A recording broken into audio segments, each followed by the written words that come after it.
Ever feel like someone's pushing your buttons and you don't even realize it? Like they're leading you down a path you didn't choose. That's manipulation. It sure is.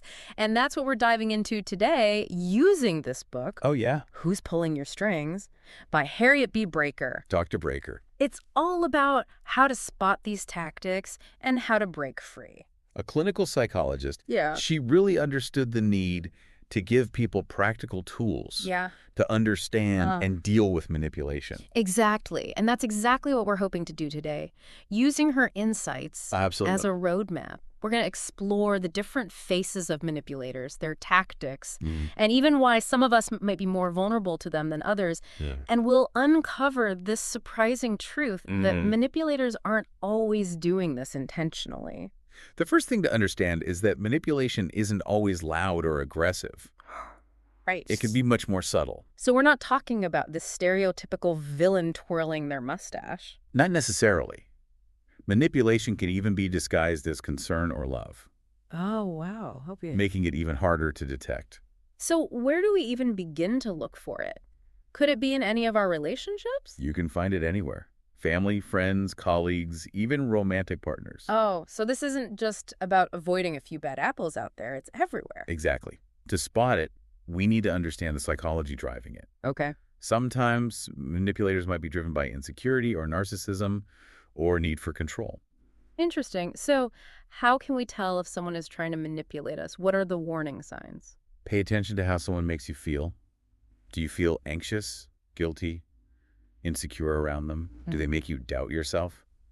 Those are warning signs. I see. So it's about tuning into our emotions, right? Yeah. And asking, is this person consistently making me feel bad? Exactly. Remember, you deserve relationships where you feel respected, not on edge. That's an important point for our listeners. Yeah. We've talked about where manipulators show up and what might be driving them. What about the impact of their behavior? What's the cost of being manipulated? Well, the emotional and psychological toll can be serious. Yeah. Guilt, anxiety, damaged self-esteem. Wow. Manipulation really chips away at your sense of self-worth. That sounds intense. There's a quote from the book that really struck me. Emotional blackmail emerged from the wreckage of a commitment that did not meet mutual needs. Yeah. Can you unpack that? That quote highlights how manipulators exploit vulnerabilities. They see those unmet needs and they use them to gain control. So it's not just about being annoyed or frustrated. It can have lasting effects on our well-being and our ability to trust ourselves and others. Absolutely. You can start to question your own perceptions and instincts, which can lead to a vicious cycle of manipulation. Okay, so how about those tactics manipulators use to get their way? What are some of them? Well, one tactic that's really hard to pin down is passive aggression. Ah, yes. Passive aggressive. Those backhanded compliments, the silent treatment, or little digs that sound like jokes. Yeah. It's a way to express anger indirectly, and it can be so frustrating. It is, because you're always left wondering, Yeah. am I overreacting or did they really mean that? It's like trying to decipher a secret code. Exactly. And that's what makes it effective for the manipulator. They can always deny any bad intentions Oh, I see. and turn it around, saying you're too sensitive. So how do we deal with it? Do we call them out on it, or is that just playing into their hands? You need to communicate directly.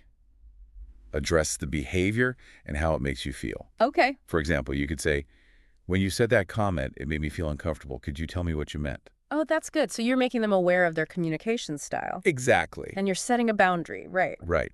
Another common tactic is guilt tripping. You know those lines like, if you really cared, you would. Oh, we've all heard that one. It makes you feel like you're always letting them down. Exactly. It preys on our desire to be loved and accepted, making us feel like we have to meet their needs, Right. even at the expense of our own. What about gaslighting? That sounds especially harmful. Gaslighting is one of the most damaging forms of manipulation. It aims to make you question your own sanity, Wow. denying your experiences, twisting the facts, Wow. making you doubt your own memories. I can see how that could be disorienting. So how do we know if someone's gaslighting us? What are the signs? Well, watch out for situations where someone insists something didn't happen when you know it did. Yeah. Or if they try to convince you that you're misremembering, they might even accuse you of being crazy or too sensitive. So it's about trusting our gut. If something feels wrong, even if they deny it, we need to pay attention to those feelings. Absolutely. Yeah. Don't let anyone invalidate your experiences or make you question your sanity. Trust yourself. And documenting events can really help, especially if it's a recurring pattern. This is all hitting a little too close to home. Makes you wonder, why are we susceptible to these things in the first place? Does it say something about us? Well, we all have vulnerabilities. It's part of being human. Okay. But understanding your own vulnerabilities can actually be really empowering. So it's not about blaming ourselves. Not at all. It's about self-awareness. Think about your past experiences. Have you been in environments where control and manipulation were common? That's a good point. So past experiences can actually shape our susceptibility to manipulation in the present. Right. Those early experiences can create patterns and beliefs that make us more vulnerable. I see. So what else should we think about when it comes to our vulnerabilities? Think about your personality. Are you a people pleaser? Do you have trouble saying no? Are you highly empathetic, maybe taking on other people's emotions? So those qualities, while often positive, could be used against us. Exactly. And don't forget your current situation. Are you stressed? Going through a big life change? Those things can also make us more vulnerable. So understanding manipulation is just as much about understanding ourselves as it is about understanding the manipulator. Yes, this isn't about blame. It's about giving ourselves the knowledge to navigate these tricky situations. This deep dive isn't about feeling helpless, it's about empowering ourselves. Absolutely. There are things we can do to fight back, to build healthier relationships. So how do we build that resistance? How do we start reclaiming our power? So where do we begin if we want to build that resistance? One of the most effective tools is assertive communication. Expressing your needs and boundaries clearly and respectfully. But assertiveness can be tough, especially if you're used to people-pleasing or avoiding conflict. How can we get better at it? Practice. Start by noticing when you give in or avoid expressing your true feelings. Okay. Maybe role-play different scenarios with a friend or a therapist. Yeah. Practice saying no. Practice setting those boundaries. It might feel awkward at first, Yeah.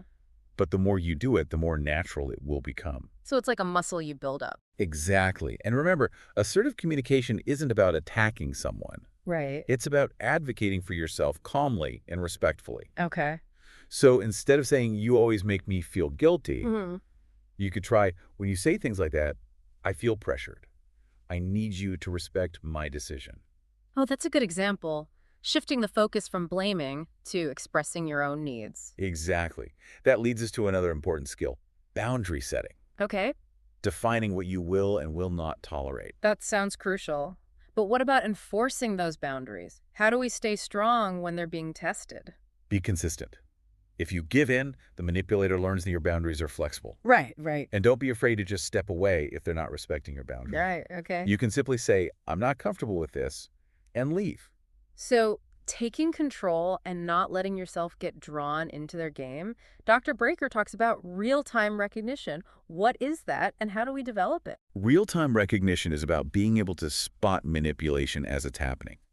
Pay attention to how you feel. Notice those red flags. Okay. Guilt, anxiety, pressure. The more aware you are, the harder it is to fall for those tactics. Like a superpower, seeing through their tricks. But what if we're already in a manipulative relationship? How do we get out? That can be so tough, especially with family or long-term partners. But remember, you deserve healthy relationships. Yeah. Start by acknowledging the manipulation, recognizing you deserve better. So that internal shift is the first step. Yes. Then, set firm boundaries and communicate them clearly.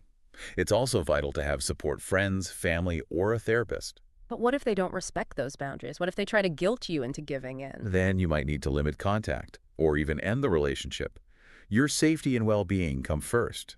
Remember, you're not responsible for their behavior, but you are responsible for protecting yourself. That's so important. It's easy to feel responsible for their happiness, but we have to put our own well-being first. Exactly. And throughout all of this, self-care is essential. Do things that bring you joy, things that nourish you. It's like rebuilding yourself, reclaiming your power. This has been eye-opening. Manipulation is subtle, but we can break free and build healthier relationships. We can. And Dr. Braiker reminds us, when you say yes to others, make sure you are not saying no to yourself. Such a powerful quote. It's so easy to lose ourselves, especially when facing manipulation. But our well-being and our authenticity matter. And living authentically is the best defense against manipulation. The more you know yourself and your values, the less you'll be swayed by those trying to control you.